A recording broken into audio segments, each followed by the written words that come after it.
Yeah, my bank account smiles when I put some money in.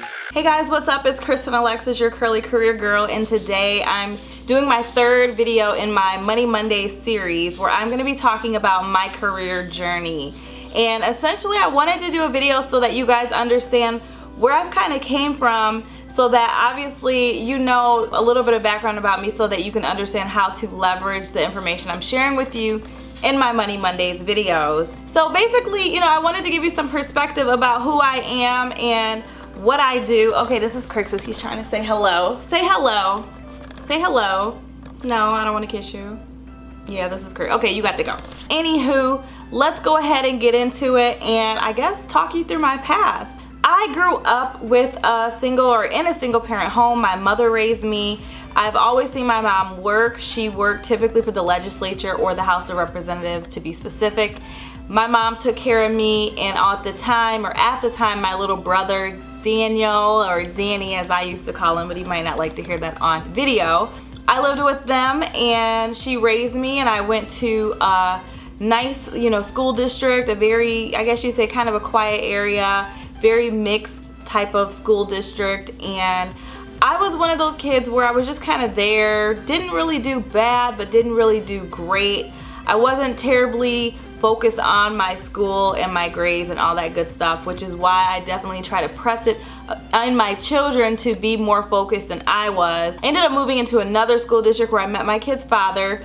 I met him and then obviously got pregnant early, if you haven't heard that story. Pregnant with my son at 16, had him at 17, and I wasn't really sure what I was gonna do with my career or my life. I really didn't have any plans or ideas, and I kind of figured out, it was like my aha moment that I really need to figure out what I'm doing with my life. I was in this class and they talked about teen moms and all the programs that you can get on and yada yada, all this stuff, and I honestly was like, that is not going to be me. So I decided to go to school. I went to Michigan State University, and I'm going to give you the short story of like all this stuff that's way back. But I went to Michigan State University for my undergraduate degree. That degree was in advertising, and I was blessed enough to be able to go every summer. So I graduated from there in 3 years. So that's why when people say they can't do it or it's so hard, I had a child and I was married and I still was able to do it, so you can do it too. So anyways, I was able to graduate. My undergrad degree was in advertising. I then went to work for a radio advertising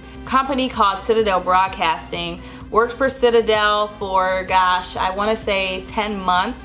And throughout that time, I found that it really wasn't what I wanted to do long term. It was kind of cool, got me into the whole sales industry, but I decided I wanted to pursue other opportunities and was exposed to my mom's friend. And if you watched this video that I had called How I Doubled My Income, I talked a little bit about this, but I'm gonna, you know, refresh it for those of you who are new. So anyways, my mom's friend helped me get an interview with Pfizer Pharmaceuticals. Interviewed with them, did not go so well. Continued to work at it, tried to get other opportunities, and I interviewed probably with every pharmaceutical company out there. And I then ended up circling back and landed a job at Pfizer. So that was my first corporate job that I like to think. I think the other job was still a corporate role, but it was more sales, so I don't really count it. But this job, in my mind, was my first job in corporate America. I was a pharmaceutical sales rep, and at the time, my salary was $50,300 US. So I was ecstatic because to me, that's a lot of money. And for someone at my age, I thought I was like balling. So, oh my God, you know, what do you tell a kid who is getting that much money when at the time when I was in radio, I think I was making like $20,000. So anywho, I did pharmaceutical sales. At the time, I sold Pfizer's pain franchise, which included Celebrex, Bextra, Relpax. I sold Aricept. I sold Exubera, which at the time was the first inhaled insulin. And I did that job for probably about 3 years. Pharmaceutical sales for me, I feel like was one of the best things I could have done to jumpstart my career because it taught me how to interview, it taught me how to talk to very senior level people. I was able to really hone in and refine my verbiage when talking in corporate America because your verbiage is very important in my opinion, which I also have another video where I talk about that. But to me, I think that role was super helpful. It definitely helped to build my confidence so that I knew how to come off in this particular industry. So with that, I did that job for about 3 years, and I worked in Grand Rapids, Michigan. And if you're not familiar with pharmaceutical sales, it's where you essentially carry those products, you take them to doctors' offices, you come in and you have a prescription pad or a pad that's not really a prescription pad, but it's a pad that doctors sign, and they sign for the medication, where they then get your samples, you detail them, which is basically explaining to them about the efficacy, and efficacy is how the product works, why they should use it in their patients, and essentially why they should prescribe it over other products. So that's kind of in the short version of what a pharmaceutical sales rep does.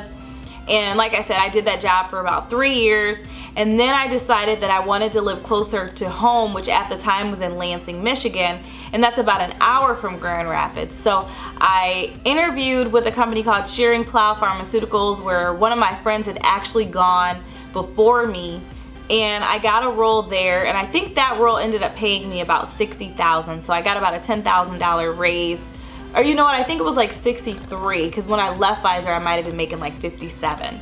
So anywho, I took that job. I worked that role for, I believe, two or 3 years. I think it was 2 years though, because it was about 5 years in pharma. And it was a great opportunity. I sold Asthma-Nex and Nasonex, and if you don't know Nasonex, you probably know the commercial with Antonio Banderas, and he was the Nasonex B. And I did that. It was a lot of fun, but our organization was actually about to go through a merger with Merck Pharmaceuticals. So I knew, you know, it potentially could be a sticky road for me being a new individual there. So I decided to go back to school to get my MBA. So I went back to school. I went to Michigan State University, and the college is called Eli Broad, and I decided to do that. I pursued marketing, and my sub-concentration is in strategy. That honestly to me is the best decision that I have ever made for my life and for my career. It has helped me to open up so many doors that I would not have been able to do just being a pharmaceutical salesperson. And in my opinion is why I tell so many young people who have had corporate roles and who are looking for the next step to go back to school. And I'm a big advocate of MBA programs. However, I know it's not for everybody, but that is definitely something that I'm an advocate of because of how it has impacted me. So anywho, I went back to school, Michigan State. I started in, I believe it was 2009, and I had my first year of school, which was awesome. I did that. And I ended up getting an internship, because you do an internship between your first and your second year of school. So my internship was with a company called Amgen, and Amgen is a biologics company. Biologics is very similar to pharma, but I guess, you know, I'm trying to think of an easy way to differentiate the two, but they're very similar. But anyway, I went to Amgen. I had a great opportunity where I was able to take a product launch for a product called Prolia and essentially repurpose that for a product or inside sales product launch. So I'm not going to get into the nitty-gritty, but I will just say it was an awesome opportunity out in Thousand Oaks, California, which is how I met a lot of people that I know in California. And I just loved it. You know, it was an awesome opportunity, and I think for people who do those internships, it's great because you get a chance to make some money, because when you do the full-time MBA program, you're not able to work full-time. You're not able to really work part-time for that matter. I mean, you kind of can, but you are able to kind of get a little bit of cash to then help supplement yourself in your second year. I think most people make like 20 grand over that summer, which is awesome. So anyways, I did that, went back to school for my second year, decided to pursue other opportunities, which I ended up coming to the company that I work for now, which I'm not going to say who it is, but it is in the medical device industry. And it's so funny because my whole life working in pharma, I always looked at medical devices as like the pinnacle. You know, it's like where, you know, when you're in this industry, it's the best place to be. So I was super excited to get this opportunity, and it was really cool because I started in this company within a rotational program where you go through 3 different rotations: marketing, logistics, and the last one is quality. And when I was in this particular rotational program, I had a chance to not only see the company and all those functions, but also different divisions and different brands, which was super cool. I cannot say enough about it. I've had a chance to work with senior leadership within my company, and I ended up taking a permanent role there where I am working in project management right now, specific to transformation projects. So it's really awesome. I love my job. I really can't talk too much in detail about what I do, but I will say it's a super great opportunity that if I had not gone to get my MBA, I would not be able to do what I do today.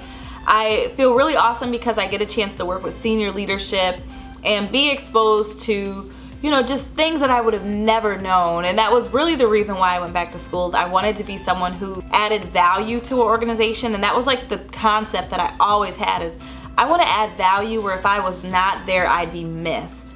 So, you know, I just want to kind of leave that with you guys. If I can leave one little pearl, is that you should really strive to add value, because when you add value, that's when you start to make it difficult to decide to not have you in the role that you're in.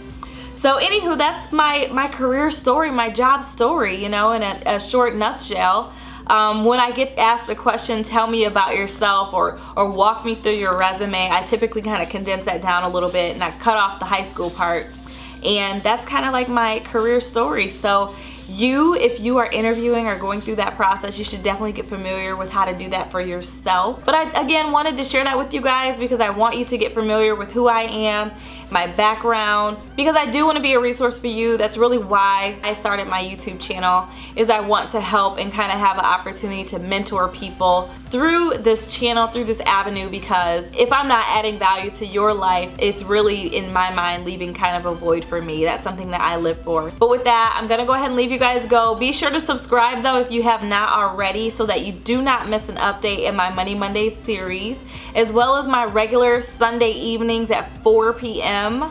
I will still, like I said, those are not going away, and I will probably add more as time progresses, but this is what I'm doing right now. So with that, I'm gonna let you go. Be sure to hit the like button, thumbs up this video, and I will see you guys next time. All right, bye-bye.